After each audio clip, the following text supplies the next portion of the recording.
So 1 week into the grass court season and the preparation for Wimbledon are well underway. We had some interesting champions last week and some big moves in the rankings as well. And remember, this time next week, the rankings are set, or the seedings are set for Wimbledon. So there's some players here that are really trying to play for a seed, and some players are trying to play for a top seed in the next week. But let's go have a look at who won last week, because we did have a lot of events. Starting on the WTA side in London at the Queens Club, which is the first time in 50 years that it's been played on the WTA side. Maria took out Anisimova 6-3, 6-4 in the final to become the oldest WTA 500 champion. She had a great run as a qualifier, beating Mukova, Fernandez, Raducanu, Keys, and then Anisimova in the final. So amazing run from her, and she got a big boost in the rankings. And over in the Netherlands, we had Mertens beating Ruse in the final 6-3, 7-6 to lift another trophy for the season. So good grass court form for her as well. On the ATP side in Stuttgart, we had Fritz beating Zverev again, 6-3, 7-6. And he got a very important boost to the rankings as well. And the Netherlands on the ATP side, we had Diallo taking out Berg, 7-5, 7-6. And he also got a boost in the rankings. All right, let's have a look at the players outside the top 10 that went up in the rankings this week. Started with Diallo winning his first ATP trophy. He goes up 11 spots, number 44 in the world. Ruse, after making a final, goes up 22 spots, number 58 in the world. And Maria, she goes up 43 spots to number 43 in the world after having a great week at the Queens Club event. So massive boost in the rankings for those who did well last week. Players that dropped down in the rankings. Berrettini, he dropped down 6 spots, number 34 in the world, which means he's in danger of not being seeded at Wimbledon if he plays. Now, we do know he's injured at the moment, so we'll keep an eye on him, but he might be unseeded going into Wimbledon after dropping points. Bolter, she drops down 5 spots to 39 in the world. The same sort of situation as Berrettini, trying to be seeded at Wimbledon so she doesn't have to play some of those big names early in the tournament. She's going to have a good week this week. And Jabeur, she drops down 7 spots, number 61 in the world, after dropping points from this time last year. So some players there that usually are seeded at these kind of events really need to have a good week if they are going to be seeded at Wimbledon this year.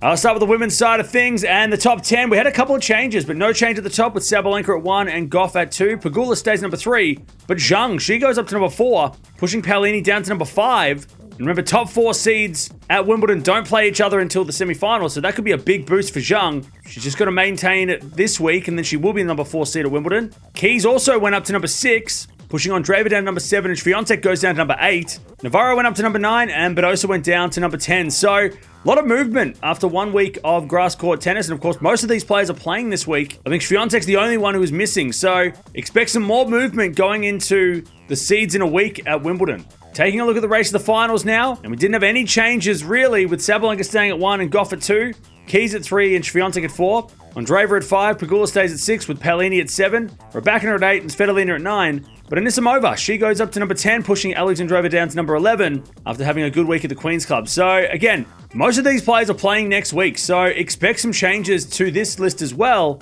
with Berlin being the big event. It was worth 500 points, so this list could look a lot different in a week's time. Over on the ATP side of things, we also had some changes, but no change at the top with Sinner at 1 and Alcaraz at 2. Zverev stays at number 3, but Fritz, he goes up to number 4 after winning in Stuttgart. And again, just like Zhang on the women's side, number 4 is a massive seed to be at Wimbledon because you don't have to play Sinner or Alcaraz until later in the tournament. So massive boost for Fritz. Djokovic stays at 5. Draper drops down 2 spots from that number 4 spot down to number 6. Musetti also drops down 1 spot to number 7. Paul stays at 8. Rune at 9. And Shelton jumps into the top 10 for the first time in his career. Goes up 2 spots, kicking De Minaur out of the top 10 this week. So 3 Americans on the men's side in the top 10, and one of them at the number 4 seed. So it's really great for American tennis right now, and not just on the men's side, but of course Coco Gauff just won the French Open, so American tennis is flying right now. And I think Fritz only has to win 1 or 2 matches next week to stay number 4 and be that number 4 seed. So it'll be really interesting to see what happens in a week's time, because you can see there between number 4 and number 7, there's only a couple hundred points between them.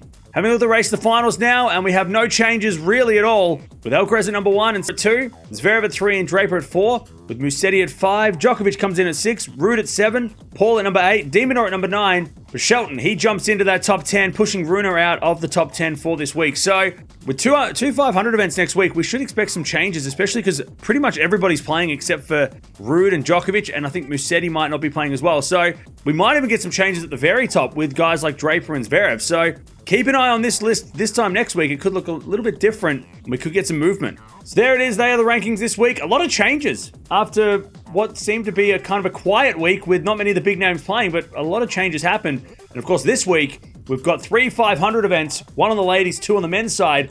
So expect some changes as well. And then, of course, this week is so important for Wimbledon seedings that are happening this time next week. So this time next week, we'll know who is seeded at Wimbledon. But let me know in the comments below.